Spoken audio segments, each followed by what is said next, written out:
3, 2, 1, 0.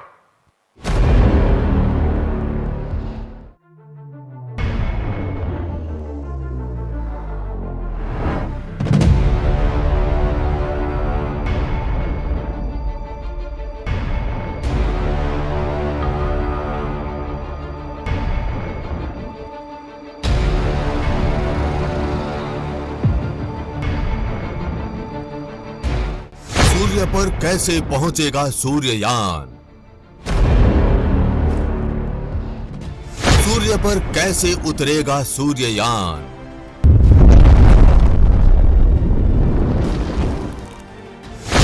सूर्य पर क्या काम करेगा सूर्ययान?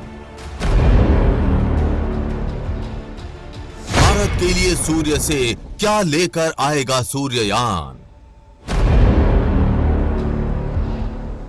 चंद्रयान 3 की इतिहास रचने वाली सफलता के बाद आज सुबह 2 सितंबर 2023 11:50 भारत के लिए वो पल आया जब भारत चांद को मुट्ठी में करने के बाद सूर्य की यात्रा पर निकल पड़ा। आज इस वीडियो में हम जानेंगे पृथ्वी से सूर्य तक पहुंचने में सूर्ययान या आदित्य L1 को किन किन प्रक्रियाओं से गुजरते हुए सूर्य तक पहुंचेगा। PSLV-XL रॉकेट सूर्ययान को कहां तक छोड़ेगा, फिर आगे की यात्रा यान कैसे करेगा, पृथ्वी के कितने चक्कर लगाने के बाद सूर्य तक पहुंचेगा और इन सब प्रक्रियाओं में उसको कितना समय लगेगा। हमें आशा है कि ये पूरा वीडियो ध्यान से देखने के बाद आपका इस टॉपिक से जुड़ा कोई सवाल नहीं रहेगा। तो चलिए जानते हैं आसान हिंदी भाषा में विस्तार से। आज करेक्ट 11:50 पर रॉकेट PSLV-XL का इंजन स्टार्ट हुआ और हमारा रॉकेट बादलों को चीरते हुए सूर्ययान को लेकर सूर्य की तरफ चला। और जैसे ही सूर्ययान या आदित्य L1 को लेकर रॉकेट बढ़ा, हर एक भारतीय का सीना गर्व से चौड़ा हो गया और इस तरह सूर्ययान या आदित्य L1 के साथ ही हमारी सूर्य की पहली यात्रा शुरू हुई।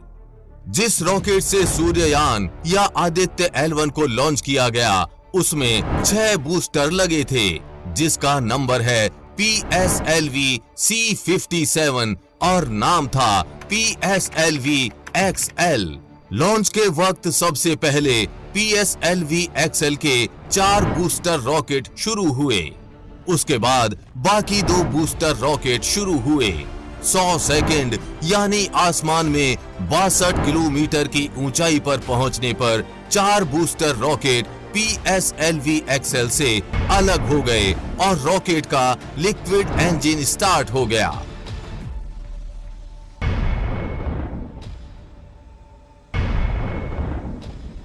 बता दें, रॉकेट को अलग करने का कार्य मशीनों के माध्यम से किया जाता है। 104 सेकंड यानी आसमान में 70 किलोमीटर की ऊंचाई पर पहुंचने पर बाकी बचे 2 बूस्टर रॉकेट भी PSLV-XL से अलग हो गए और PSLV-XL रॉकेट से पहला सेपरेशन हुआ, यानी रॉकेट का पीछे का हिस्सा अलग हो गया। सभी 6 बूस्टर रॉकेट्स और पहला सेपरेशन अलग होने के बाद रॉकेट की रफ्तार 6437 किलोमीटर प्रति घंटा पहुंच गई थी। सभी 6 बूस्टर रॉकेट्स और पहला सेपरेशन को इसरो के वैज्ञानिकों ने सॉफ्टवेयर की मदद से बंगाल की खाड़ी में गिरा दिया और रॉकेट का लिक्विड इंजन सूर्ययान या आदित्य L1 को लेकर आगे बढ़ता रहा। रॉकेट लॉन्च के 108 सेकंड बाद 75 किलोमीटर की ऊंचाई पर इसका लिक्विड इंजन स्टार्ट होने के बाद रॉकेट की रफ्तार 7000 किलोमीटर प्रति घंटा हो गई। 207 सेकंड पर रॉकेट से दोनों हीट शील्ड अलग हो गईं, क्योंकि रॉकेट पृथ्वी की ताप कक्षा से बाहर निकल चुका था, इसलिए दोनों हीट शील्ड की आवश्यकता नहीं थी, यानी यान का अगला हिस्सा अलग हो गया। अब यान 118 किलोमीटर की ऊंचाई प्राप्त कर चुका था। उसके बाद PSLV-XL रॉकेट से दूसरा सेपरेशन हुआ। 264 सेकंड पर रॉकेट से लिक्विड इंजन अलग हुआ। रॉकेट से लिक्विड इंजन अलग होने के बाद क्रायोजेनिक इंजन स्टार्ट हुआ और सूर्ययान को लेकर पृथ्वी की निचली कक्षा की तरफ तेजी से बढ़ा। 383 सेकंड पर क्रायोजेनिक इंजन भी बंद हो गया। रॉकेट यहां तक 1244 किलोमीटर की ऊंचाई प्राप्त कर चुका था। 383 सेकंड पर PSLV XL रॉकेट से तीसरा सेपरेशन हुआ। यहां इसका cryogenic engine PSLV XL rocket से अलग हो गया। रॉकेट यहां तक 2662 किलोमीटर की ऊंचाई प्राप्त कर चुका था। इसके बाद रॉकेट के इंजन को 2 बार शुरू किया गया और 2 बार बंद किया गया। यहां इसको ट्रैक करने के लिए यूरोपियन स्पेस एजेंसी की मदद ली गई। सिस्टम से बाहर जा चुका था। लॉन्च के करीब 63 मिनट बाद रॉकेट PSLV XL से आदित्य L1 स्पेसक्राफ्ट अलग हो गया और PSLV XL रॉकेट ने आदित्य L1 को धरती की निचली कक्षा में छोड़ दिया, जो 235 किलोमीटर गुणा 19,500 किलोमीटर की पेरिजी और एपोजी वाली अंडाकार कक्षा है। अब आदित्य L1 16 दिनों तक धरती के चारों तरफ 5 अंडाकार चक्कर लगाएगा। इस दौरान 5 बार ऑर्बिट बदला जाएगा ताकि सही गति मिल सके। अब आपके मन में सवाल होगा कि ये सभी चक्कर अंडाकार क्यों होंगे? तो इसका जवाब है कि अगर इसरो आदित्य L1 को गोल चक्कर लगवाएगा तो वो एक जगह ही घूमता रहेगा। इसलिए अंतरिक्ष में किसी चीज को दूर या पास भेजने के लिए अंडाकार चक्कर लगाया जाता है। हर चक्कर पहले चक्कर से थोड़ी दूरी पर होगा। इस प्रकार इसरो आदित्य L1 को धीरे धीरे पृथ्वी से दूर भेजेगा। फिर 16 दिन बाद आदित्य का ट्रांसलैरेंजियन 1 इंसर्शन होगा। यहाँ से शुरू होगी 109 दिन की लंबी यात्रा। इस मिशन को पूरा करने में करीब 125 दिन लगने वाले हैं। जैसे ही आदित्य L1 पर पहुंचेगा, वो वहां पर एक ऑर्बिट मैन्यूवर करेगा ताकि L1 पॉइंट के चारों तरफ चक्कर लगा सके। इसके बाद इसरो का अगला काम होगा आदित्य L1 को पृथ्वी के गुरुत्वाकर्षण क्षेत्र के प्रभाव से बाहर निकालना।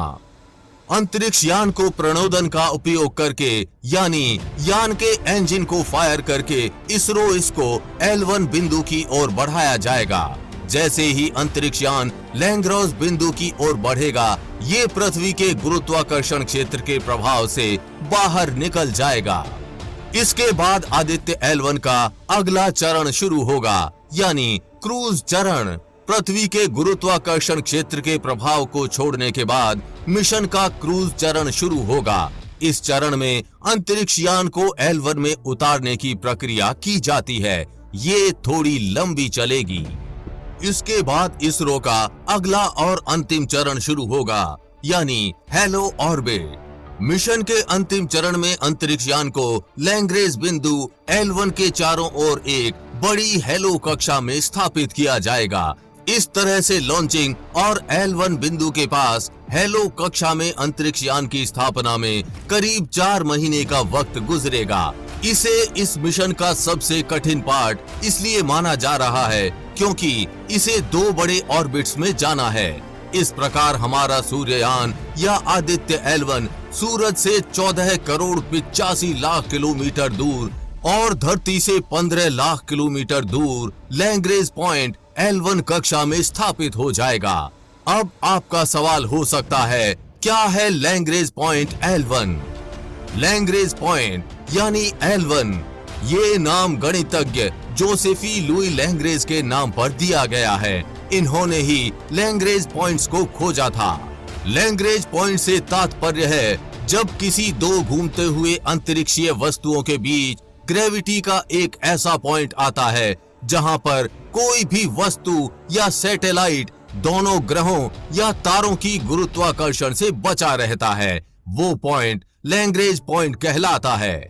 आदित्य L1 के मामले में ये धरती और सूरज दोनों की गुरुत्वाकर्षण शक्ति से बचा रहेगा। इसरो का कहना है कि L1 पॉइंट के आसपास हेलो ऑर्बिट में रखा गया सैटेलाइट सूर्य को बिना किसी ग्रहण के लगातार देख सकता है। इससे रियल टाइम सोलर एक्टिविटीज और अंतरिक्ष के मौसम पर भी नजर रखी जा सकेगी। आदित्य L1 का वजन 1480.7 किलोग्राम है। इस मिशन की अनुमानित लागत 378 करोड़ रुपए है। इसरो के मुताबिक सूर्य के सबसे बाहरी परतों की जानकारी जुटाने के लिए आदित्य L1 पर 7 पेलोड्स लगे हुए हैं, जिसमें से 4 पेलोड्स सूर्य के आसपास की जानकारी जुटाएंगे, तो वहीं बाकी के 3 पेलोड्स L1 पॉइंट के आसपास रिसर्च करेंगे। क्या करेगा आदित्य L1? सौर तूफानों के आने की वजह, सौर लहरों और उनका धरती के वायुमंडल पर क्या असर होता है, इसकी जानकारी देगा। आदित्य L1 सूरज के कोरोना से निकलने वाली गर्मी और गर्म हवाओं की स्टडी करेगा। आदित्य L1 सौर हवाओं के विभाजन और तापमान की स्टडी करेगा। आदित्य L1 सौर वायुमंडल को समझने का प्रयास करेगा। हम उम्मीद करते हैं कि आपको ये जानकारी अच्छी लगी होगी और आप इस मिशन के लिए कितने एक्साइटेड हैं, हमें कमेंट बॉक्स में लिखकर जरूर बताएं। आदित्य L1 और चंद्रयान 3 मिशन पर आगे भी अपडेट्स आती रहेंगी, इसलिए अपडेटेड रहने के लिए चैनल को सब्सक्राइब करके बेल नोटिफिकेशन ऑन जरूर कर लें। वीडियो को लाइक और शेयर करना ना भूलें। जल्द ही मिलेंगे ऐसी ही इंफॉर्मेटिव वीडियोस के साथ और आपको कुछ अच्छा सिखाएंगे। तब तक के लिए जय हिंद, जय भारत।